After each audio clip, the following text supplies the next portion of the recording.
my dream gig TV show is somebody to follow me across the country, and I can walk from Maine to California and like interview people as I walk from Maine to California. Like that's my fucking dream. That's beautiful. Yeah, I walk 25 miles a day during the summer anyway. So it wouldn't even be a big deal for me to do it. It would just be me doing what I normally do, but leaving where I live. But even then, if the earth is flat, it doesn't fucking matter at all. It makes it easier, really. True. You're not gonna. It's not as much work on your legs. I wish flat Earth meant there were no hills. Look out!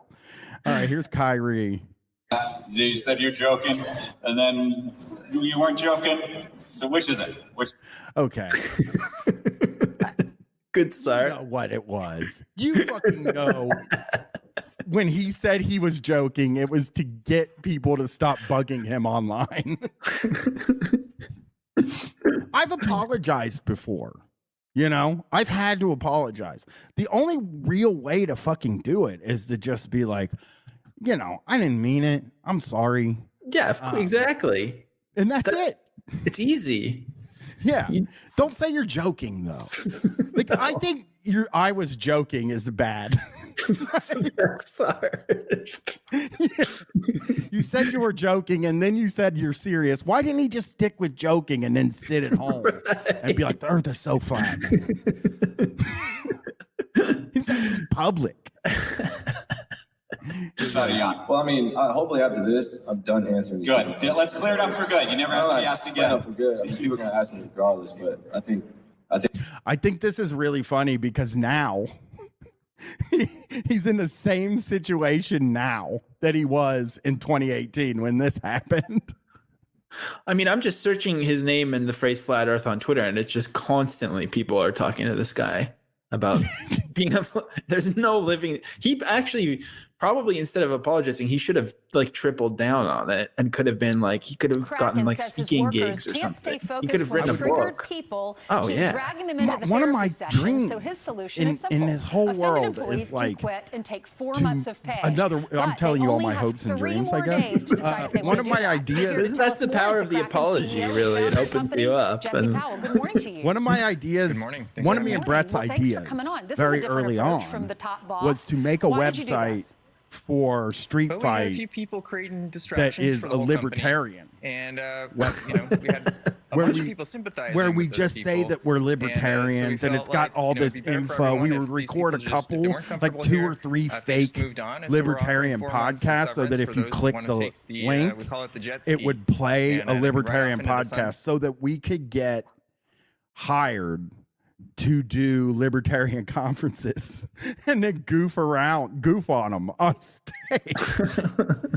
But very lazy when it comes to that. Yeah. But I think it would be so fun to convince people you're a libertarian and then do conferences and fucking. Yeah, or even just like upload the same episodes, but with just like different title, different SEO, and send it into libertarian podcast world and see, maybe they'd be into it. Maybe you could just trick them that way. I've been playing out a lot of hypotheticals in my mind. I've been writing your name down next to mine. Been imagining all the things you and I could do.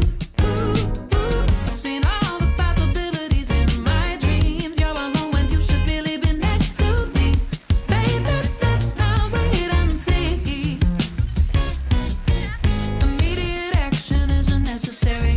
It's a fatal attraction. It's a little scary, but I got a plan of attack and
Patriot Takes is like a really stupid, like it's like a making fun of liberals, but like, or making fun of conservatives, but in like a really crummy, not funny way. Like the libs of TikTok guy, right?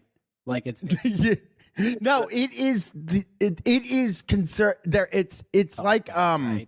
the Krasensteins if they were doing like the Onion. I was about to say it seems like something it's run like, by the Krasen. Well, it the says they're Krasenstein- partnered with Midas Touch, and I recognize that name. I feel like that's like Krasenstein adjacent, maybe. But It that's is. Those like what is it? Occupy Democrats, which is run Yes. by like a different set of identical twins from Florida, apparently. No. Which is They got in trouble last week. Occupy Democrats did. I didn't. What did they do? They didn't apologize Oh, okay. because they're so like they don't care. But they what they did was they outed somebody's daughter, a Republican politician's daughter, and or they had been outed, and they started like hitting her with shots for like being like gay and having conservative parents. Right. So people were like, that's inappropriate. I don't think you should do that. Yeah. The Krasensteins are apparently in like a big like Bitcoin scam thing right now, or some sort of NFT thing, which is like the least surprising thing ever. But it's like a website called like BitClout.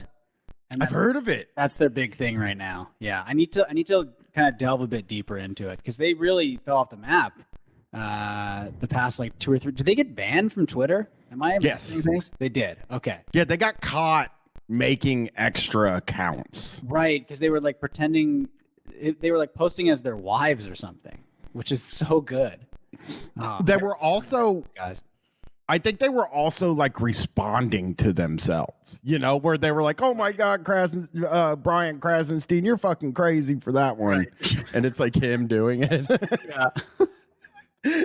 I love guys like that. Is like that is like one of my favorite kind of Twitter, like huge, like they always have like 6-digit number of followers, but they're following.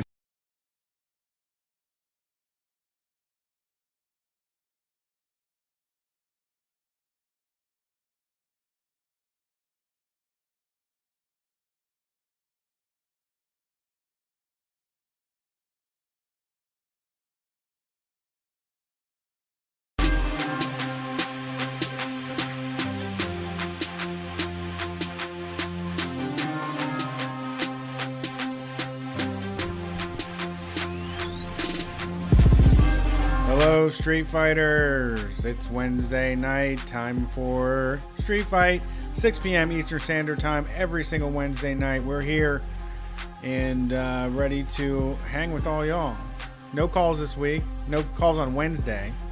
Sunday, I'll be taking calls with a special guest that I don't know who it is yet. I should have figured it out earlier today, but I didn't. I'll be taking calls this Sunday. Stay tuned to all the social media and Patreon stuff, and I'll tell you who it is. You're listening to us on WCRS FM here in Columbus, Ohio. If it's on your radio dial, 92.7 or 98.3, you can find Street Fight Radio, along with lots of other amazing programs, including like Real Deal Anarchist shit like The Final Straw, and other favorites of mine. Right now, we just started a new shirt fundraiser, a really dope one, in a tank top this time. We're in the tank top game. You can find it by going to store.streetfightradio.com. It's the Big Bill Haywood tank and t-shirt. The famous quote about marks of capital on my body. It's a shirt, and one of our very talented listeners, Zach Bath, he makes wood print cuttings, or he makes wood prints out of cuttings that he does. So he digitized it, sent me the artwork, and you can go get it. It's $28. It's union made. Shirt is made in the USA, and all the proceeds are getting split 3 ways between Zach, Street Fight, and the Anarchist Black Cross in Dresden, Germany, Deutschland, that they are doing Ukraine mutual aid. So The money raised is going to like freaky, crazy weirdos like us in Germany. It's not going to people that work with cops. No, please don't do that. You know. Although, no, I'm kidding. Everybody, I mean, I do seeing in the chat, everybody's impressed with my guns being out. Okay. I sunburnt myself today on accident like a fucking fool, right? I put my extreme SPF sunblock on. Okay. And you can tell by looking at me, right? Like, because this top part of my arms, perfectly farmered. Yeah. It's perfect. And that would burn if I didn't really sunblock, you know, because it's barely ever out. Miss the backside? Yeah. Everybody always misses the backside, and I should have fucking known, and I should have been more careful, you know? I'm surprised the back of my legs didn't burn, too, because I probably missed the back of my legs, too. So... Yeah, ever since I mean, going to the beach with Just Charlotte or doing something with Just Charlotte, I cannot do my back. Like, because I don't have anybody to do it now, and so I just have these little diamond areas that get fried to a crisp. I mean, unless I make my kid rub greasy sunblock into my fucking hairy back. I never have anybody do it for me. I have 2 people at the house that could do it for me, but I just am like, because I'm always wearing a shirt, really. You're never going to catch me. I mean, last night, I had to be on a stream. Or, no, I did a podcast. I didn't know if I was going to be on a stream or actually just, you know, doing a podcast. It ended up being just a podcast. But I'm at dinner or I'm eating my dinner and we got queso. Yes, we're queso boys at my house. They started making the smallest little amount of Velveeta that you can buy for like $3. Okay. And then make a one night serving of queso. Okay. Just like a stick of Velveeta, like a stick of butter? Yeah, it's small, but but like, you know, I don't know where people grew up or whatever, and I don't know how common this is everywhere, but in a Velveeta with paste picante sauce is what I call queso, and I love it. And it's like I'm just stuck with it for the rest of my life because I had it as a kid. That's what my parents made, and I just think it's the best tasting shit in the world, you know? But Velveeta's not like great, and you don't want a shit ton of queso sitting around the house. Yeah, bowls of liquid cheese are, not... I don't need that much, usually. One serving, like you said, one night of it. Yeah. Now they make it. They like make one night worth. It's $3, so it doesn't end up costing me $15 or whatever. So I had it, but I spilled it on my motherfucking shirt, which is... I can think of like 6 things I'd rather spill on my... The only thing worse than queso on your shirt is jizz. And even that is like not as bad because you got to jizz. Uh-huh. Yeah. Good point. You got queso, though. So I grab I grab the shirt, I take it off, and then I eat dinner without my shirt on. Wow. And just me, the wife, and the kid. And my kid's like, "You look like a fucking baby." Damn. Sitting at the table with your shirt off, eating. Yeah, don't get any spills. Yeah, I think I want to. I wish I had the wherewithal to just do it every night now. Because there was a freedom to, like, I can't get messy. No. If I eat with my shirt on. Just jump in the shower. And then I'm sitting at the table and they're kind of busting my beans about it. But I'm telling them, like, you know, a lot of people eat without a shirt on. It's not just babies. Like, there are, like, houses all over America where they're doing way crazier things with their shirt off. There's people working on their car with their shirt off, like, underneath it. Uh-huh. You know? So eating burritos and queso with your shirt off seems like not too crazy of a thing to me. But did you take off your shirt to eat the food? It wasn't to eat the food. Because if you see the food and then you like strip your shirt off, that's like, God damn. That's weird. What are you planning to do? That is weird. I'll agree with that being weird, but just like the discovering it, like how freeing it was to just be like, you know what? I don't care that my shirt's off in front of my family. That's the first time I think that's ever happened. Wow, I love it. In my life, yeah. You should do like a Dove like body positivity campaign. No. But I do feel like Dove body campaign where you're like, I finally felt comfortable to eat spaghetti with no shirt on in front of my family. And then you're washing it off. You're washing the spaghetti stains off. I mean, that's really the selling point, is that like I always get shit on my shirt. And like my stepmom growing up was always getting stuff on her shirt.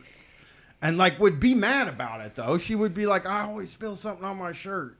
And now I'm thinking like I just figured out a workaround. Yeah. For that. Pop it off.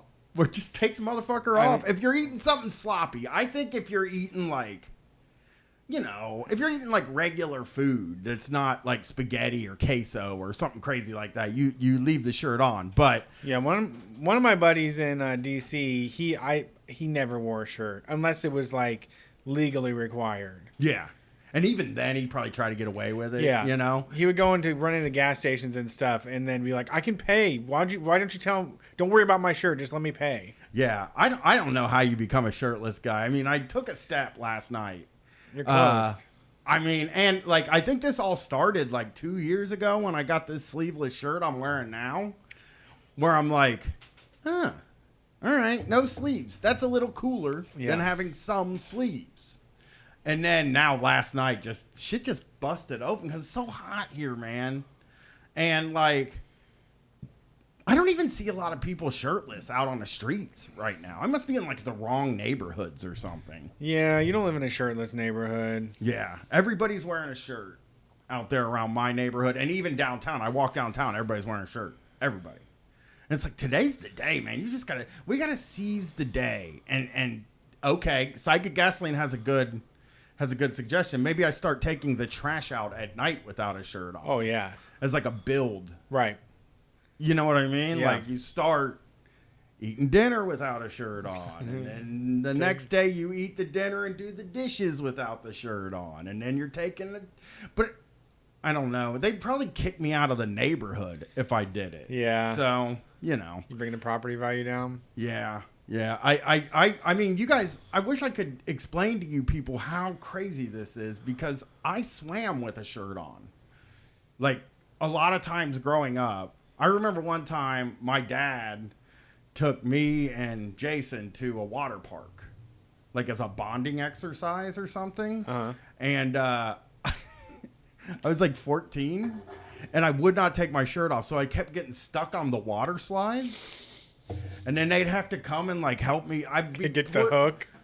I'd be like going like, no, I'm pushing myself down the goddamn water slide. And finally, I get after a fucking record long water slide run, a guy just tells me like, man, if you don't take your shirt off, the water slides don't work. But it's like water slides fucking hurt without a shirt on. They need to make like a rubber shirt to go down water slides in. I think. You mean like just a surf shirt? One of those like a wet shirt? I don't even know if that would work. Yeah, it would. I don't think so. A rash guard type shirt like they wear surfing? Yeah. I don't think that people would wear work. those. Down water slides though? Yeah. Okay. Well, I was just I want to go down. It's not the same as like a Gildan like System of a Down shirt that you were wearing. Definitely what I was wearing. Definitely. Some Deftones t-shirt, some Deftones Hanes beefy tee. Yeah, board shorts that were made by like Kickwear and had nothing to do with water sports. Yeah. So, yeah, I was pretty impressed with myself pulling that off. That was a big day for me. Took a long walk today, got sunburnt, and now I'm not a long walk. It feels like 106 out there. It said today, and I was just like, I got to get this walk done and then get home and be in the cool. It's warm but cool. I went and frisbee golfed. It was good. There probably was nobody there. There was a few crazy people. Yeah, there was nobody on the street. It was nice. There was just nobody on the streets today at all. Oh, I want to say, if you're in Columbus, apparently now, if your power was out, you can go to AEP and get a $250 gift card right, for your losses. So that was a real thing. I heard there's all kinds of stipulations though. Like it depends whether they shut you off versus if the weather took you out. Just give one to everybody for fun. You got enough money, you know. We're all on your just give us a free month. Really, just give us a free month. They should, just let us give, just AEP, pay the tab for everybody to go to Kroger's, pick a weekend. Yeah. Everybody can go to Kroger's and just grab what they want. Yeah. It's like the tax-free weekend before school starts. Right. Which is fresh. I don't know if every state does this, but a week before school starts, they just get rid of all the sales tax. So you can get school supplies, and it whips ass, man. Things are like way cheaper without the sales tax. Like I've gone and had a real hell of a time on sales tax holiday. Yeah. So that is, and also, CMRTYZ said some water slides would use those thin yoga mats. Yeah. And those were my favorite. Those were absolutely, I mean, put me in a tube, put me in a mat. Although, like, I don't think I could do the water park in a shirt anymore because I don't like the feeling of a wet shirt. Yeah. You know? Yeah. And what if you want to eat? Yeah. Nude water park, right? And then you don't have to wear wet clothes. In Germany. Yeah. Because I hate wet clothes. We were talking about canoeing last week. My daughter was sort of like, you know, we're downtown at like the art festival or something. We're walking and we see these people doing kayaks and shit. And I was like, yeah, I used to go canoeing, but you like got to wear your shoes in the water. And it's a disaster going canoeing. So if you want to canoe, you go find somebody to take you. But I'm never canoeing again. I'm done. That's like trying to get me to camp. It's just not going to happen. It's pretty rough. It's hard to, I mean, it takes, people are too glamorous, I think, a little bit, because sometimes you'll be like, let's go canoe. It's like 6 hours to get down the whole thing. We'll just drink like 24 beers the whole time. And then all of a sudden they're like, what about sparkling water? What about like a charcuterie board? And then you're like, no, I didn't mean that. That's not what I meant. Actually. Yeah, let's not go canoeing. No. Let's just fucking, if you want a charcuterie board, let's just sit in somebody's backyard and have a charcuterie board. Right. Canoeing is a fucking serious thing, I think. Yeah. You know, you got to get out there. You got to be a part of nature. You got to move that fucking thing is how I feel. Like, I have been seeing a lot of people kayaking in the Scioto River. I know. Which is ridiculous. There's a launch point right by my house, too. Yeah. The only problem with it is that, like, it says not to touch the water because it's mixed with sewage. Yeah. Like, there's signs that say don't touch the water because it's mixed with sewage, but also you can rent a kayak and get in the water. And I saw a lady on the end of a kayak while her partner or whatever was rowing, and she had her hands in there and she was trying to move it fast, which doesn't even help. You're just putting your hands in dookie water just to do it. Read the signs. I know that, like, there's signs everywhere. There's signs, you know, and we don't like, you know, we don't like those. I don't like a no trespassing sign, but a sign that says half of this water is dookie is something I want to pay attention to. Thank you. So, Brett, we had a story that happened last week, probably like right after we walked out of here. On Sunday? I think it would have had, no, I think it happened last Thursday. Oh, okay. When was the 16th? It happened on the 16th. And I wanted to talk about this. The Kansas City, Kansas Police Department is opening up about a medical emergency possibly due to fentanyl exposure. Did you see this? No. Guy? Oh, my God, dude. Officer Dallas Thompson dropped to the ground. His team used 5 rounds of Narcan before emergency workers transported him to the hospital. 5 rounds of Narcan. That's a lot. It's so much. They're just trying to use all the Narcan so people that do drugs can't get it, I guess. I don't know. They love Narcan. These police. Yeah. They just, I mean, like we've said before, maybe it's because it gets you super sober. It's like another level of sober that these guys are just like, damn, stone cold sober, real square, man. Yeah, I mean, you can get all the way. The community policing team is still emotional as they discussed what happened in January. Officer Dallas Thompson says he thought of his daughter as he struggled for air and his vision went blurry. He could hear the rest of the team yelling and encouraging him to stay with them. It was really scary, recalls Sergeant Leanne Shelton. Shelton crouched next to Officer Dallas Thompson and encouraged him to breathe. You're just in the heat of the moment, and the only thing you care about is having the officers start breathing again, Shelton said, which... It was the heat of the moment. Okay. Somebody posted under this news story, somebody posted a picture of a guy with his hand open dumping fentanyl in his hand to prove that it doesn't do that. But the news is just like, yeah, he must have fucking got some fentanyl in him. I don't know. Yeah, I also love he's laying on the ground, writhing around and just like listening to them. And it's like, were you out of it? Yeah. Or not? Yeah. Were you out of it or not? Fine. You seem to remember the whole thing as it happened. Officer Thompson and his team were helping deliver food to families in need through harvesters at a local church. They quickly switched gears to help in a burglary investigation. Eventually, a suspect was detained. Thompson did a quick pat down while wearing gloves. He found pills crumbled in an envelope. So that's when he started to melt down. Yeah. Right. Like, by the way, this fucking guy had the pills on him. And he's alive. So he had rubber gloves on. Yeah. He found an envelope with crushed up pills in it. That the other guy put in an envelope to carry around. Without gloves on, most likely. Yeah. And then he had a panic attack, I guess, a meltdown. Yeah. I think once you're in it, you gotta like, you gotta commit. Because what would you just be like? I don't know. I don't think it's that serious, actually. What if they gave? Here's an idea I just got right now. This is perfect. First of all, abolish the police. That's the first idea I had. But since they're not going to listen to me in that department, maybe just fucking put an Ativan in the Narcan in the kit. No, in the kit. It's just like, dude, if you start feeling like dizzy and stuff like that, just take this Ativan and go home and take a night. You're fine. Right. You know, people are touching fentanyl every day. But I mean, regular ass people are touching it every single day. It got me thinking, like, what happens when they put a cop on fentanyl in the hospital? Like, do they get really scared? You know, because they're going to put you on fentanyl in the hospital if you're in a shitload of pain. Does it make them go like, oh no, what could happen here? I might have to take 5 shots of Narcan. I also think some of them are doing it for sure. The fentanyl? Yeah, I think there might be 1 or 2 mixed in there as a guy that's just doing fentanyl on the job. Yeah, I mean, I don't think it's out of the realm of possibility that these guys are maybe stealing some drugs.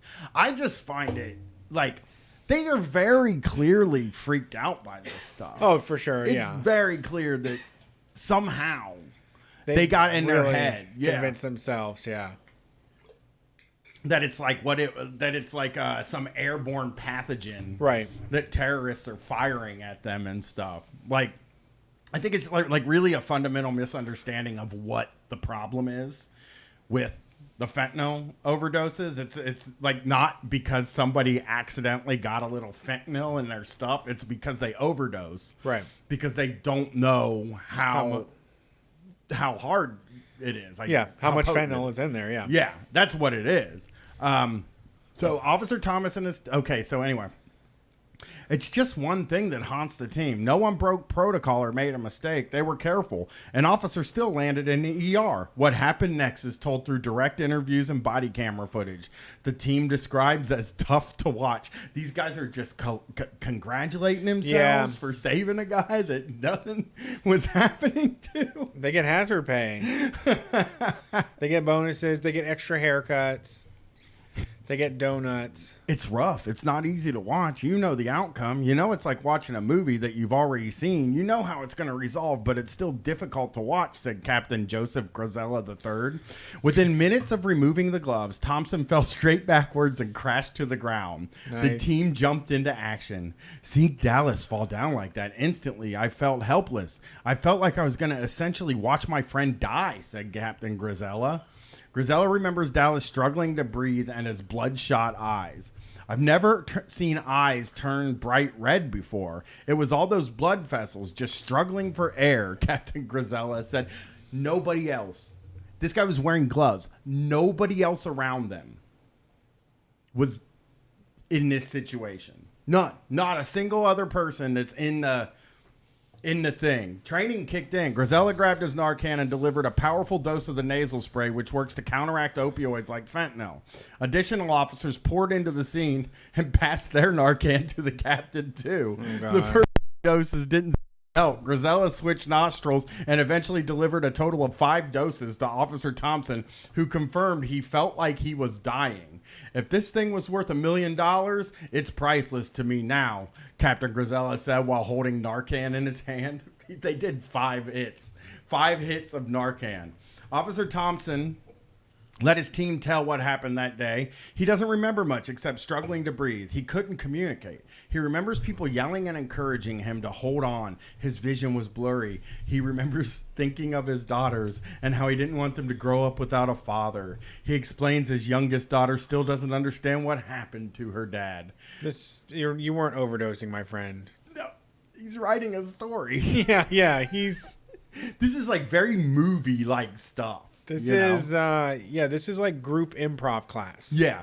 This is like a moment in a movie where the cop gets shot. And it slows down. Yeah. Yeah. And everybody's standing around him like, oh, is he going to be okay? Doc, is he going to be okay? Yeah. They roll it over and the Bible that his dad gave him blocked the bullet or whatever. Yeah. They got the fucking paddles. Yeah. Do we have any paddles? Do we have any defibrillator paddles? He's dying, I tell you. Yeah. Hey, I mean, the quotes in here are like, you're going to make it. Like they're standing around him saying, you're going to make it, buddy. You're going to do it. You're going to get through it. And it's like, what the fuck? Remember all those people faking the vaccine seizures too? Yeah. Yeah. It's just like someone in front of you is doing like a really half-assed job. Yeah. And you're just like, we got to run with it. Yeah. I mean, you can't just tell them to get the fuck up. Yeah, there's nothing. Just like calm down. Yeah, you couldn't. And they're also primed to be afraid. Yeah, you couldn't talk a cop into like not, and to just being like, think of all of the different ways this Narcan could have got to anybody. This fentanyl could have got to anybody else here. Yeah. So why are you thinking that? Like, how did it get to you through your gloves? How did that happen? Yeah. How did it get you through an envelope?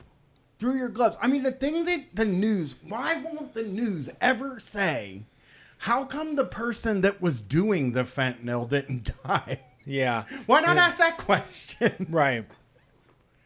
Yeah, it's like they pull up and some drug addict is like, yeah, man, I was getting stoned and then the cops came in and then he dropped dead. They start panicking. I was smoking my heroin. I blew it in his face and he dropped dead. It says this dork style. Too powerful. In the chat says this one smells like a cover up for an OD. I mean, I don't know. I don't think cops would do street drugs. I really don't think that if I don't know how many cops there are that are, because they are trained to be terrified of street drugs, especially now with the fentanyl thing. Yeah. It's definitely a thing where I think they're legit scared. I just don't think they know what the fuck is, like, I don't think that I think they really believe this is happening. And I think they're having a panic attack. It's like when I have a fucking panic attack thinking I have some kind of cancer because I have a pain in my back. You know what I mean? It's the same thing. That cancer is ultra real. In the moment, it all becomes very real, and I have all of the symptoms of whatever this is that I've convinced myself into having, and then when it's over, I'm like, I'm okay. Now these cops, they fucking administered 5 hits of Narcan, like they think they saved this guy's life. I guarantee you, they think they really saved this guy's life with all these hits of Narcan, and there's no way you're going to be able to tell them. Yeah, I mean, 1 or 2, they should snap out of it. 1. It takes 1. Yeah. And I don't know. I don't know what happened to this guy. I do not know. But I do know that, like, everybody is being really dramatic about this. And somebody has to listen to the many doctors who say 1 grain of fentanyl dust getting on your skin isn't going to kill you. please, somebody listen. Just please. This is such a war on drugs thing. Yeah. That they do. It's just this is the most. It's like when they told us that like people were doing meth or bath salts and eating people's faces. Right. You remember that was like right when me and Brett first started podcasting. The news was that like people were snorting bath salts and then eating people, like literally chewing their face, and it was on the news. DC had it for a while still. Even when I was in DC on public transportation, they had like zombies and shit. Yeah. I mean, war on drug shit is just very propaganda, and it would be nice that if like I know that journalism is stenography for the cops. Like I get that, but I also think like there's got to be somebody in that police department to explain to them that this isn't real. Like, I don't know why there's not even like, none of these news stations will even pick up one of the many, many people on Twitter that are saying, doctors, like actual fucking doctors doing like open letters to police departments saying this is not how this stuff works. One of these news stations should truly... Like, are they afraid to report that because they're afraid of what the cops are going to do? Is that the thing? I suppose so. I mean, I guess. People love the cops. Yeah. So, a very weird guy. It happened again, and they're very proud of themselves. They saved the guy's life. That's what they do every day. The first thing Thompson said when he was starting to come through, he started yelling the officer's name because he was exposed to the fentanyl as well. So he's saying this other guy was exposed to it. This other guy's fine. Yeah, the other guy kind of brushed it off. So they do have an editor's note at the end of this. The officer's medical records show he was treated for fentanyl exposure. There's no mention of a panic attack. No fucking shit. Nobody will tell these guys that they're having a panic attack. The KCKPD tells us that the doctors who treated the officer, and they are proud of to trust the doctors who treated the officer, and they are proud of the medical response. As part of our reporting, we reached out to the DEA, who told us the potential exposure of our agents and task force to illicit fentanyl puts their safety and health on the line. So they said, so they're like this. They're like, a bunch of people respond to the story, and they're like, this is just like not medically possible. And then the editor's like, wait a minute, we asked the DEA and they told us that it's possible. Right. So that's 5 Narcan cop. He's, I guess, doing okay now. He's alive. Congratulations. Good for you, 5 Narcan cop. So glad to have you back. That's the worst. I think that's the worst panic attack anybody's ever had. 5 Narcan's worth? 5 Narcan panic attack. I can't think of a worse one. Laying on the ground, crossing his eyes. I can't see. He's like, it's like when your kid is trying to get attention and they're too old to be crying. Yes. But they cry anyway, so that because they think like he's gonna come save me and feel bad. You know, that's what he was doing. He's doing a fake. Oh my god! Just a little show, a little drama show. It's nice to put on a little fucking show, I guess. You know. Yeah. Brett, I got some bad news for you, man. Uh-oh. Yeah, I'm sorry. Rowan Atkinson. Do you know who that is? Mr. Bean. Mr. Bean. He's a cancel culture guy. So no. Yeah, I mean, why would he be one? Of all the people in the goddamn fucking world, why does Mr. Bean got to be a cancel culture guy? He likes ass pinching. Comedian Rowan Atkinson shared his views on cancel culture, stating that every joke needs to have a victim. Okay. He's Mr. Bean. He doesn't even have to say this. That's not something he has to say. His joke, he gets a turkey stuck on his head. Yeah. He's the victim. I guess if you're the victim, it's fine. But I don't think every joke has to have a victim. I don't understand that at all.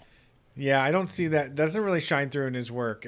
It does seem like, I guess everybody else suffers because Mr. Bean is around. Yeah. I mean, I I'm not a Mr. Bean guy, and I don't think I've ever seen the Mr. Bean movies.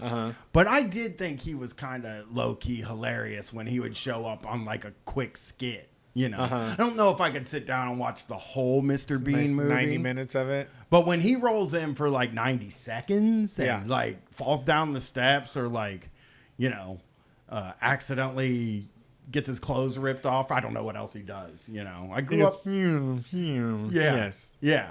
Kind of funny. You know, I liked him when he would be in a movie like that Rat Race movie. Where they had like everybody in Hollywood in this movie and also Mr. Bean was in it. And like, damn, Rat Race was It's a good movie. sick. Probably should go back to that one. I might have to watch that one again. It had everybody famous at the prime of my life.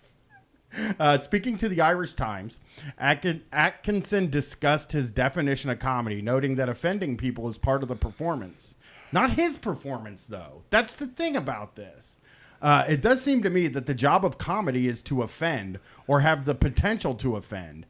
And it cannot be drained of that potential, Atkinson said. I don't think so at all. I don't get that either. I don't understand that. I mean, I feel like it's mostly, for me, comedy is about camaraderie. It's about like knowing what you mean. Yeah. In a way, you know?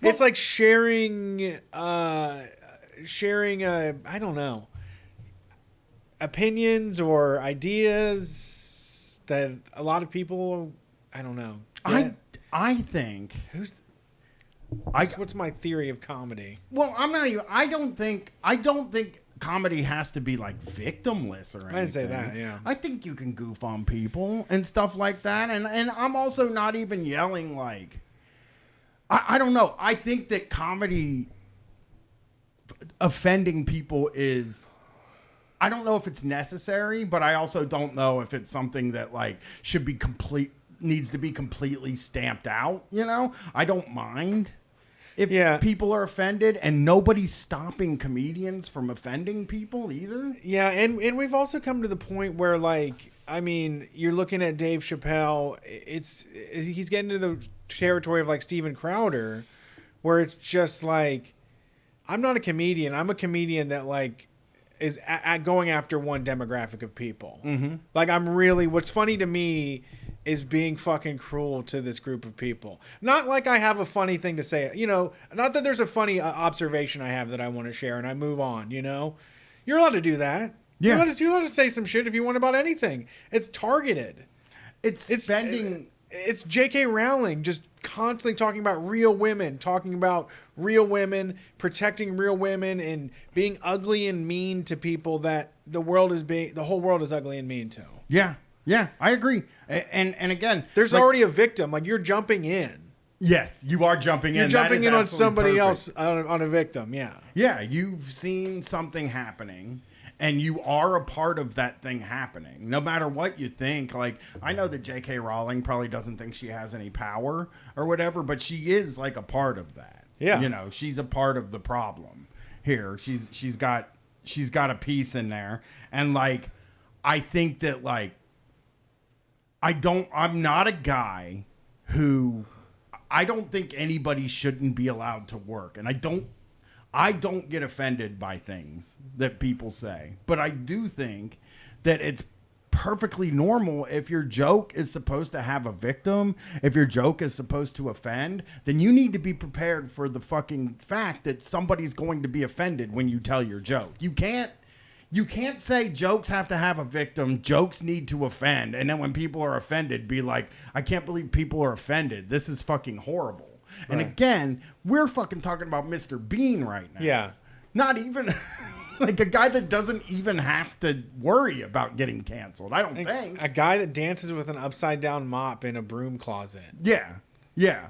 I mean, Mr. Bean's not funny. I don't think anybody's ever said he was funny. I think they just figure he's like, I don't know. He's like bizarre.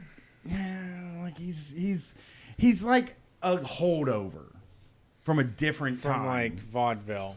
Yeah, he's like the last guy that is vaudeville. Silent movie star. Yeah, he's the last guy that nobody's ever going to be able to do Mr. Bean again. Nobody's going to put up with Mr. Bean ever again.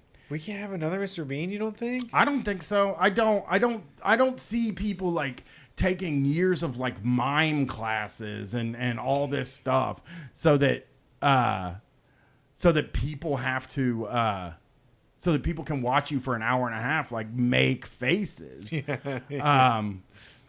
It's a children's act. Yeah. And but it's a children's act for adults, you know, because it wasn't like a children's show. Like everybody was seeing Mr. Bean I never did. I'll tell you what, I'll just say it now. I never liked Mr. Bean. I was not a bean head. No, not me. I mean, everybody who knows what I'm into would know I wouldn't like Mr. Bean. But I think the reason I brought this up is because I think it's going to be funny when like guys like Chappelle and Louis C.K. start saying like, even Mr. Bean, a genius, is taking our side. You're right. All the Legion of Skanks are going to be like, nobody does physical comedy. Nobody does the Laurel and Hardy shit anymore. Mr. Bean. Even he agrees. He knows how to say fuck you in Australian. Everybody's got to act like they like Mr. Bean now. Yeah. It's okay. That's fine. Yeah, everybody's beaniacs. So, yeah, Rowan Atkinson says someone or every joke has a victim. That's the definition of a joke. Someone or something or an idea is made to look ridiculous. The comedian is widely recognized for a performance in the British slapstick sitcom Mr. Bean, as well as his more vocalized role as the titular character in Blackadder. Maybe Blackadder's really offensive. Okay. You know, I don't know. I never saw Blackadder. I didn't think I would ever. Very popular. It's Is like it? one of the greatest. Yeah. Yeah, have you seen it? No. Oh, okay. Just know all the whatever those people obsessed with England. So hey, everybody, you know, Mr. Bean wants you to cool it, okay? Like, and he says here, I think you got to be very, very careful about saying what you're allowed to make jokes about. Atkinson continued. You've always got to kick up. You always got to kick up, really. What if there's someone extremely smug, arrogant, and aggressive, self-satisfied, who happens to be below in society? They're not all in houses of parliament or monarchies. There are lots of extremely smug and self-satisfied people in what would be deemed lower down in society who also deserve to be pulled up, the actor concludes by stating that in a proper free society, people should be able to joke about any topic. And that's the part I wanted to bring up, is that like nobody in this world is saying that you can't make fun of people. They're saying like you're allowed to like make fun of people that are trans. You're not really shouldn't make fun of people because they're trans. You know what I'm saying? Yeah. Like that's really what they don't get. You know what I mean? We're just saying like, don't make fun of people for who they are, I guess, is what I'm saying. But you can still make fun. I make fun of like my kid, and I make fun of all kinds of people. So fuck you, Mr. Bean. Now you got me all mad, and I'm yelling about Mr. Bean. Mr. Bean, you suck. Yeah, fuck you, Mr. Bean. You can kiss my butt. Did you hear about the Kraken guy? He's a crypto guy that's like a weird, like, freak. New office policy? Yes. I love it. I don't, because this is scary. Because this is going to be their thing. Yeah. This is their way to more control. Yeah, I got to get logged into this stupid fucking New York Times because it hates me. But I will be logged. Oh, here we go. Jesse Powell, who leads the crypto. Jesse Powell, a founder and chief executive of Kraken, one of the world's largest cryptocurrency exchanges, recently asked his employees, if you can identify as a sex, can you identify as a race or ethnicity? Nice, love I it. hate guys like that. I hate them. I'm just asking question guys. If I had to make a list of like people in the world that I absolutely hate, it's one of the top is Libertarian. I'm just asking questions guys. Yeah. They're the worst. You know? Devil's advocate freaks. They just can't just be normal for 2 minutes. He also questioned their use of preferred pronouns and led a discussion about who can refer to another person as the N-word. What? It's a work meeting that he's and he told workers that questions about women's intelligence and risk appetite compared to men's were, quote, not as settled as one might have initially thought. In the process, Mr. Powell, a 41-year-old Bitcoin pioneer, ignited a culture war among his more than 3,000 workers. According to interviews with 5 Kraken employees, as well as internal documents, videos, and chat logs reviewed by the New York Times, some workers have openly challenged the chief executive for what they see as his hurtful comments. Others have accused him of fostering a hateful workplace and damaging their mental health. Dozens are considering quitting, said the employees, who did not want to speak publicly for fear of retaliation. Corporate culture wars have abounded during the pandemic as remote work, inequity, and diversity have become central issues at workplaces. At Meta, which owns Facebook, restive employees have agitated over racial justice. At Netflix, employees protested the company's support for the comedian Dave Chappelle after he aired a special that was criticized as transphobic. But rarely has such angst been actively stoked by the top boss. And even in the male-dominated cryptocurrency industry, which is known for a libertarian philosophy that promotes freewheeling speech, Mr. Powell has taken that ethos to the extreme. So I went and looked for this guy, Mr. Powell.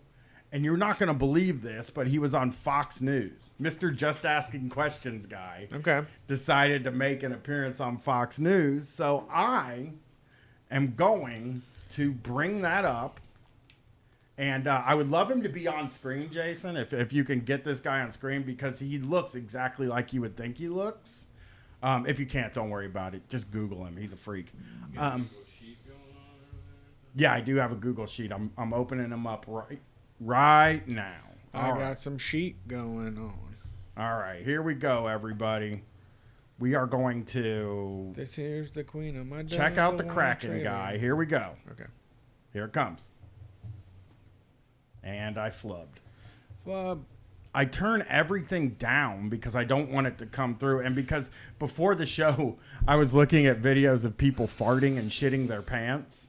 And it accidentally went out over the thing on accident. So I had to unplug and then plug back in. It was a whole thing. Unfortunate. The problem, you know what happened? Was there was a video on YouTube that said a woman shit her pants on one of those slingshot rides. Uh-huh. And I was like, dude, I need to see that. She did not shit her pants. They were using it in the figurative sense. You know what I mean? It wasn't a literal shitting her pants. Like, she's scared. She shit her pants. Like I would say, oh, I shit my pants. Right. You know? So that was a letdown. But we were looking at that Eric Swalwell farting. I was looking at top live TV farts because I had gas before we started recording. I was letting everybody know I don't fart while I'm recording. My balls sweat, but I don't fart while I do a podcast. Great. CEO of Kraken says his workers can't stay focused when triggered people keep dragging them into the therapy session, so his solution is simple. Offended employees can quit and take 4 months of pay, but they only have 3 more days to decide if they want to do that. So here to tell us more is the Kraken CEO. He founded the company. You see what he looks like? Can we all see what he looks like? Because he looks exactly like what a libertarian just asking questions guy would look like. He looks like a little worm popped out of the dirt. He does. With glasses. He does. He does. He looks like a geek. A real fucking geek. Jesse Powell. A crypto geek, which... Did you see all that stuff from the NFT convention yesterday? The Bored Ape thing? Yeah. Con or whatever? No. Did you see what was going on there? There were people putting QR codes up around the place, and if you scan the QR code, it emptied all your crypto accounts into their account. And they hired a Snoop Dogg impersonator. Yeah. Because they wanted people to be like, "Oh my God, NFTs are so big, Snoop Dogg's here." But it wasn't Snoop Dogg, and his thing said "Dupe Snog," and they said not to report that Snoop Dogg was there. It was just getting your account emptied. I mean, I gotta say, the NFT thing where guys get their accounts emptied is always going to be funny to me because it's $100,000 or something like that. It's like, I know, it's so much money. Anybody that can spend that much, fine, you deserve it. You just lost $100,000 on your JPEG purchase. Good morning. Thanks for having me. Good morning. Well, thanks for coming on. This is a different approach from the top boss. Why did you do this? This is not... Okay. what did they just say about Netflix when they said cut the malarkey, or if you don't like what we're doing, you have to leave? Like, this is not a change. Like, every boss is freaked out about what they perceive as like a woke mind virus. Fucking Elon Musk just fired all of the people. He just laid off all the LGBTQ plus and diversity people in his company. He did layoffs, and he laid off anybody that had anything to do with that kind of, with those diversity initiatives and stuff. So this is not some fucking, crazy thing that like one guy's doing. This seems to be what everything's heading to. Right. Like, people freaked out about what they perceive as some kind of wokeness. Who I don't even know what they're freaked about. What is happening? Why are people getting why are people getting triggered at work anyway? Like, what are you talking about at your job that you're triggering people at work? Why is that happening? They feel threatened because they can't be racist and sexist in the workplace. Right. That's what but you never could do that. I mean, well, see, that was bullshit. I said that and was like, you couldn't tell overtly racist jokes at work. That's also bullshit because people used to do that. I'm saying, like, I don't know. You were never supposed to do that stuff. That stuff was always against the rules, and you were always in trouble for something like that, right? I don't know. I think people are being more active now to recognize that there's other people that exist besides white men, Yeah, yeah. And, the real victim of this kind of stuff is white men not being able to tell racist jokes and stuff like that. That's the real victim of... I mean, it's a workplace thing. It just shocks me every time we're hearing people from a workplace say, this guy's fucking asking who he can call the N-word. Like, why is he doing that at work? Yeah. Like, what is happening at this workplace? Right. Well, we had a few people creating distractions for the whole company, and we had a bunch of people sympathizing with those people, and so we felt like it'd be better for everyone if these people if they weren't comfortable here, if they just moved on. And so we're offering 4 months of severance for those that want to take we call it the jet ski, and they can ride off into the sunset with 4 months of pay and find something that'll work better for them. Who rides off into the sunset on a jet ski? What is that all about? Horse. We call it taking the horse. You ride off into the sunset on a horse or a motorcycle. Yeah. Not a jet ski. Jet ski can't get you anywhere. Nobody has ever traveled somewhere on a jet ski in the history of jet skis, right? You can't you always, if you're on a jet ski, you always end up where you left from. Is what I'm saying. Like, they're not made for travel. Although I'd consider trying. I don't know how long a tank of gas will get you on one of those things, but Someone rode one to Cuba. A jet ski? Yeah. How far is that? Like hundreds of miles? I guess. Or 90 miles on a jet ski? Okay. I might try that. I would do that. I would, if somebody gave me a jet ski and let me fucking travel somewhere, and I'd give it a shot, and then I'd apologize to this guy. Okay. Okay? Let's do it. People take advantage of it? Yeah, we've had about 30 people so far take advantage for stated culture or mission-related reasons. That's out of more than 3,000 people, so we're looking at about 1% of the whole company. All right, so what is the reaction from the other people that work for you? Overwhelmingly positive. Really? Huge amount of support for this move, huge amount of support for the company's culture and mission and the reinforcement of those. And, I think everyone's just ready to get back to work and stop being distracted. I know you say you have Libertarian. So apparently somebody told him to frame this as a distraction because there's this thing you can do when you work for a big company where, like, you can make up a reason to get rid of people as long as you say words, like certain words. So, like, oh, he's a distraction, Right. and stuff like that. That's how you, like, get away with basically saying, go fuck off, I don't work here anymore. Because, that's really what he was saying. He telling him to fuck off. Like, leave. I'll give you 4 months severance. Yeah. Just get the fuck out. I don't want want to deal with this shit. Yeah, I don't want to deal with this. I want to be able to have, these weird. I'm sure the conversations are nasty. He's the diversity of thought guy, right? That's what he said. He said he wanted to prioritize diversity of thought instead of just like strict, like color requirements. I don't even know what that is, though. Conservatives, it means allow people in that think that some people should be eradicated. Yeah, Let people believe in fascism. Why can't we be more racist at work just to test the waters for racism? It's not even about. Are we sure it's no racism is good? Yeah, I mean, we haven't even had, like, how many generations of work have we had where they started to get rid of racism? We don't even know if getting rid of racism is the best thing that we could possibly do.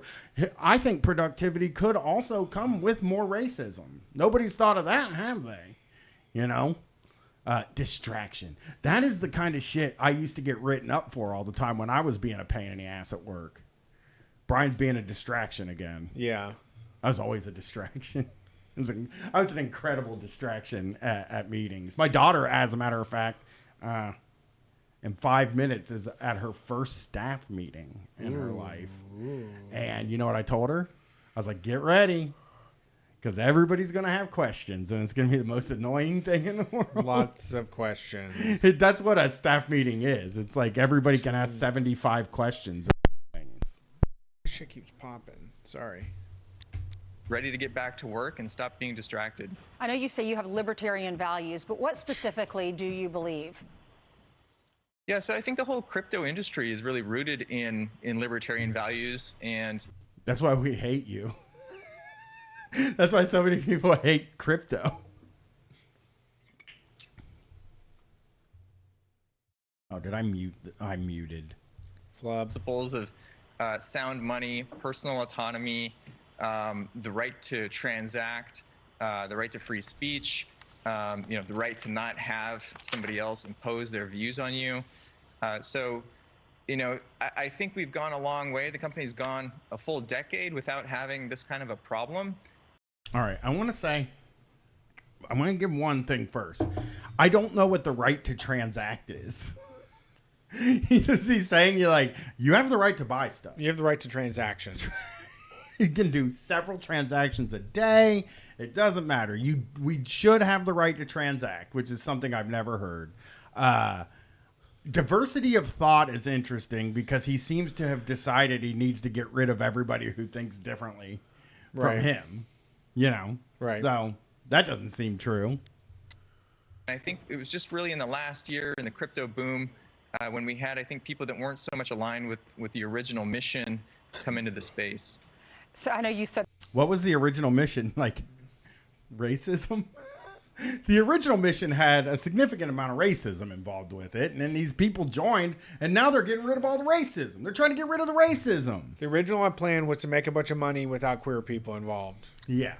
Or, make a bunch of money without women either. It's like, he really is like the things he's accused of are like, being anti-gay, being racist, and being sex, saying women aren't as smart as men. And I mean, how does that foster some kind of a workplace culture that you're trying to get? Like, this guy's trying to foster some kind of workplace culture, and it is really just, I need to be allowed to say anything I want when I'm out here fucking around at work. Because he's probably not doing any fucking work either, dude. He's probably just there dicking around, drinking green smoothies and talking to the people that work for him. Right.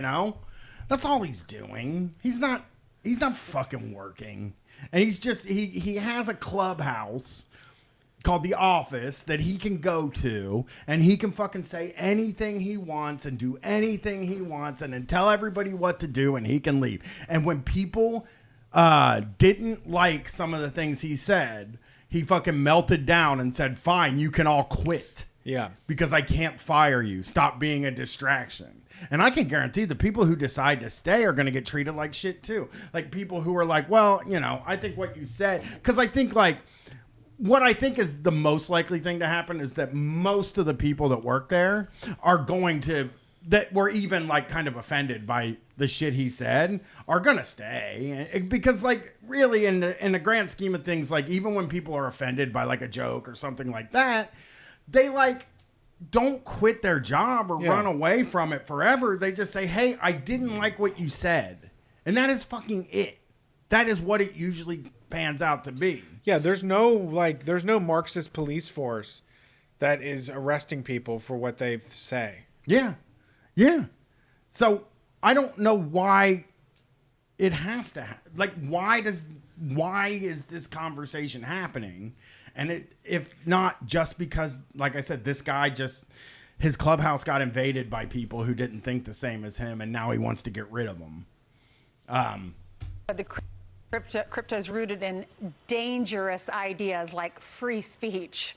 That's pretty interesting in free markets. So what did you mean by this? Because I applaud you for this. This is your company. You can do whatever you want, and you're offering them pay if they don't agree with your ideas. But what did you mean by this? According to workers, you were questioning women's intelligence compared to men. You said it's not as settled as one might have initially thought. So the New York Times hit piece completely cherry-picked little snippets of text out of weeks worth of conversations, and reconstructed their own sentences in this hit. Okay. I mean, they have the files, and if you said that women having the same intelligence as men is not quite settled yet, I don't know what. Unless you were saying, hey, only an asshole and a dumbass would think that women aren't as intelligent as men, then I'm on your side, dude. It's like, man, they fucking cherry picked you. You got fucked there. Yeah. But it seems like you were just saying that to me. That's one thing that libertarians are accused of a lot. You certainly fit a stereotype.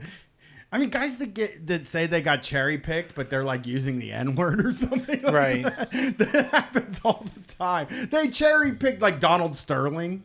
Remember when he got fired? He's like, they cherry picked some of the things I was saying. It's like, yeah, the racist stuff. The rest of the stuff in the conversation wasn't pertinent to anybody. Cherry picked me saying women aren't as smart as men.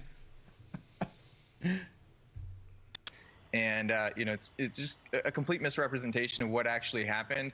Obviously, I don't think women are of any lesser intelligence than men. I think we've got a lot of people in the company from all sorts of different backgrounds. We've got people from more than 70 countries in the company that speak more than 50 languages. We're incredibly diverse in many ways, and I think that the problem. Okay. Well, I don't know if I doubt it. I would love to know the makeup of the company, but whatever. I mean, I'm not going to dwell on that some people have is this diversity of thought. They prefer people to look a certain way. They've got some boxes to check on appearances, and they're not so much concerned about the mindset. They want you to think like them. Jesse, thank you so much for coming on. What happened? I think you unplugged. I did? Yeah, something happened. Well, that is Kraken. Sorry. What time it is here? Yeah. So yeah, let's look at one more thing here. Okay. That have you heard of No Evil Foods, Brett? Yeah. Did you someone know? Call in? Huh? Didn't we have someone call in? Or someone messaged us about them. Maybe they never called in. Yeah, someone sent me a website called Mo Evil Foods. Uh-huh. No Evil Foods prides themselves on sustainability when it comes to plants, animals, and the environment.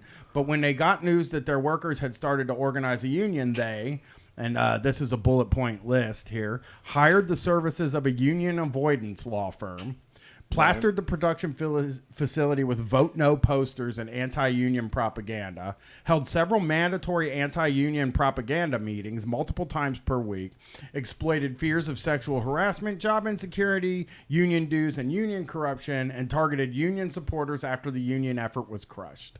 I think the reason I wanted to bring this up is because this is a company that brands itself as socialist. Yeah. The iconography of it looks like old socialist posters. Yeah, and they say like no evil.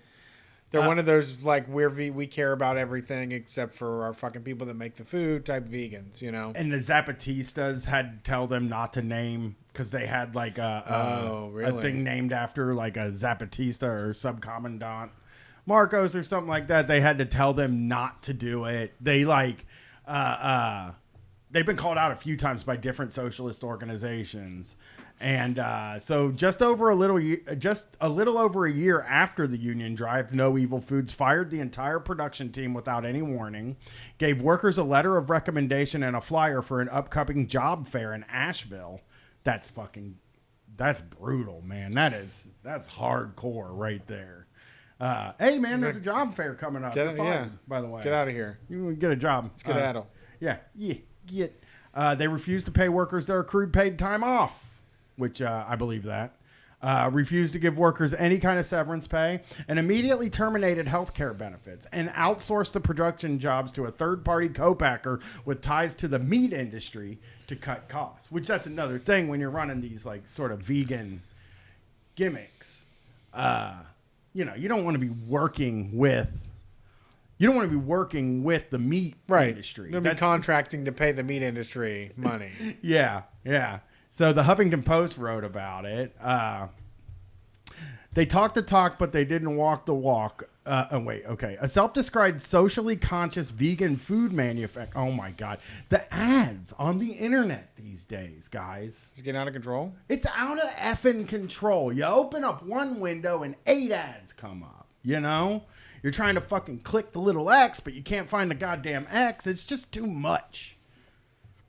A self-described socially conscious vegan food manufacturer laid off its entire production staff in North Carolina on Friday, infuriating workers who said the lack of notice and severance pay was out of step with the company's stated values. Audio of the layoff announcement at No Evil Foods provided to HuffPost by a source captured stunned workers shouting back at company leaders who delivered the news. So we get fired so you can stay alive, one worker said to the company's chief executive, Mike Wolanowski, as Wolanowski explained that the facility will be shut down. I think I can get that audio here, too. Damn. Yeah, Nope, I couldn't get it. Several workers reacted with disbelief after the company's human resources chief, Drew Pollock, explained they would be paid for Friday's work, but nothing beyond that because we're out of money. How the fuck does that happen when your food is being sold in like supermarkets and Whole Foods and shit like that? Yeah, you charge $9 for a kielbasa. For some seitan. Yeah. I've never had their shit, but I'm just saying it tastes like shit, really. This No Evil Foods food, it tastes like fucking dog shit. Yeah. It's made out of dog shit, actually, at a meat packing plant. It's sick. Workers were heard yelling, "Screw all of y'all," and "fuck you. You can't tell me there's absolutely no money," one said. They got a better deal. The ones that fucked up, added one worker in apparent reference to the company's leadership. No Evil Foods, which is based in Weaverville, north of Asheville, did not immediately respond to a request for comment on Sunday. Wolanowski said in the meeting that No Evil Foods was counting on a new infusion of cash that recently fell through. He said the pandemic presented a number of challenges for the company and that leaders had decided to move to a co-manufacturing model rather than have its own dedicated facility. I really have to say that I don't trust any of these things at all at this point. I mean, there's no way to make money without cutting all the corners. Yeah, it's like when we got pissed off at REI and people had to explain to us that they're not a worker-owned co-op, there's a customer co-op. Yeah. We had to have that explained to us. And it's just impossible. I don't think, I don't know.